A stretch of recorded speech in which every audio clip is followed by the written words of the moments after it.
नमस्कार साथीहरू, मेरो छोटो भ्लगमा यहाँलाई स्वागत छ। मैले चाहिँ आज प्याज ओखल्न गइरहेको छु र छोरोले नि प्याज ओखल्छु भन्ने भएर ओखल्दैछौँ। हामी यसरी बारीमा गएर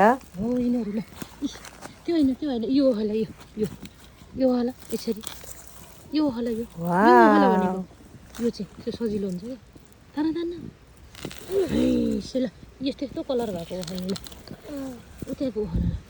मैले चाहिँ सामान्य रूपमा आफ्नो घरमा भएको घरायसी व्यवहारहरूलाई छोटो भिडियो बनाएर प्रस्तुत गर्ने गरिरहेको छु। हगी जस्तो पनि लाग्छ। बिहान उठे, मुख धोए, टोइलेट पसे, हगी न। आज भोलिका बुढाहरूले रक्सी खायो भनेर डराउनु पर्दैन क्या। पहिलाका बुढाहरूले रक्सी खाएर आएपछि न्यु खोज्ने, बुढीले ढाड जोगाउनु पर्छ। आज भोलिका बुढाहरू त रोमान्टिक छन्। रक्सी खाएर आयो भने बरु खाड चाहिँ जोगाउनुपर्छ। साथीहरू गरे के हुँदैन, विदेशी भूमिमा अर्काको जमिनलाई नै आफ्नो भनी आएर हामीले चाहिँ यसरी प्याज फलाएर खायौँ। हेर्नुहोस् त, गरे के हुँदैन, गरे जे पनि हुन्छ। अर्काको चिजलाई आफ्नो चाहिँ भन्न सक्नु पर्यो, त्यही हो। यसरी हामीले प्याज चाहिँ घरभित्र ल्यायौँ। यति भयो, अझै बाँकी छ बारीमा रातो प्याज। यो चाहिँ खैरो कलरको प्याज हो। यसरी हामी त्यही दिन त्यतिखेरै हामी फेरि अर्को बारीमा गयौँ र यो चाहिँ पानी तान्ने रहेछ। हाम्रो तराई जस्तै रहेछ, टक्क हेर्दाखेरि। वा, हेर्नुहोस् त, तराई जस्तै। मैले चाहिँ अहिलेसम्म चलाएको छैन है। राम्रो ठाउँ छ। हामीले यहाँ तरकारी लाउने हो। बुवा चाहिँ हामीलाई बारी दिने बुबा हुनुहुन्छ। छोरोले फोटो खिचेर ऊ ट्र्याक्टर ल्याएर अब जोत्दै हुनुहुन्छ। त्यो बुबाले सबै कुरो दिनुभयो हामीलाई। एकदम सहयोगी हुनुहुँदो रहेछ। पहिलोचोटि हामीले जस्तो जापानिज बुवा भेटेको।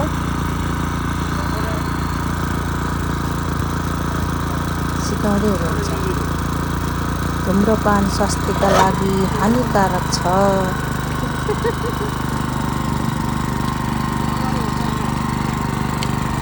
उहाँले चाहिँ सिकाउनु भयो। हरिशरण सिलवालले चाहिँ सिक्दै हुनुहुन्छ।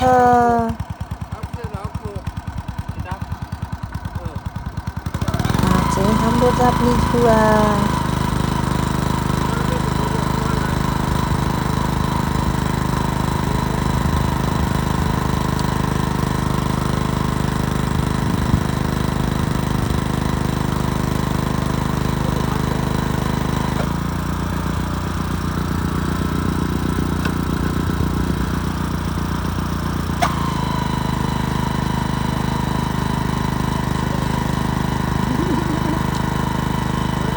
जापानिज बुवा चाहिँ एकदम गफ गर्ने खालको हुनुहुँदो रहेछ।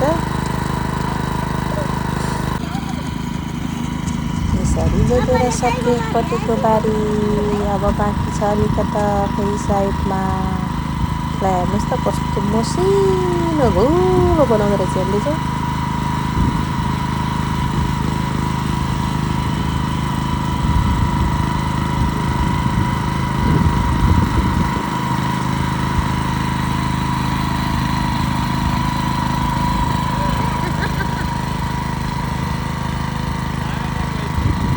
मैले भिडियो खिचे भएर देखाइदिइरहनु भएको छ बुढाबाबुलाई। उहाँ चाहिँ आमा हुनुहुन्छ, उहाँ बुबा। जापानिज आमा र बुबा हुनुहुन्छ। बुबाले मजाले सिकाइरहनु भएको छ। जोतेर सकिन लाग्यो। हामीले चाहिँ ट्र्याक्टर, ठुल्ठुलो ट्र्याक्टर मात्रै देखेको थियौँ नेपालमा। अलिक ठुलो खालको चाहिँ हुन्छ त्यसरी हाते ट्र्याक्टर नि। यो चाहिँ सानो खालको तर सजिलो हुनुहुन्छ अरे चलाउनमा, एकदम सजिलो छ भन्ने।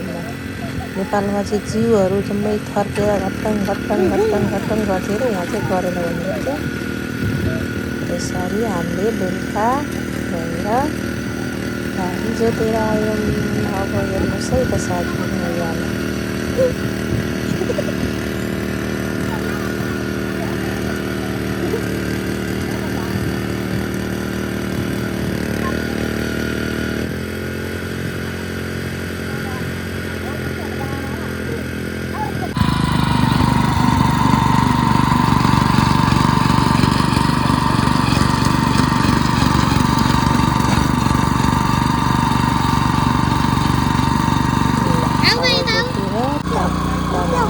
त्यो त्यही देखिको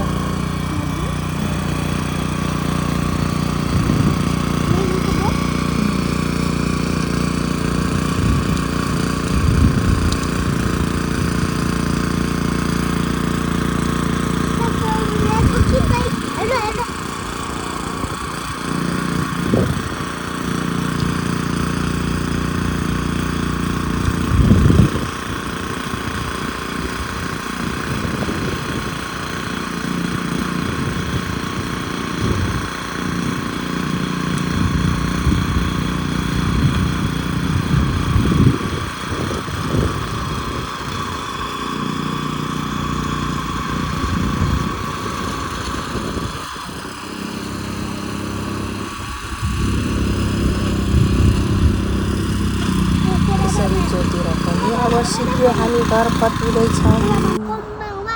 今日はおじいちゃんのところに来ました。今日は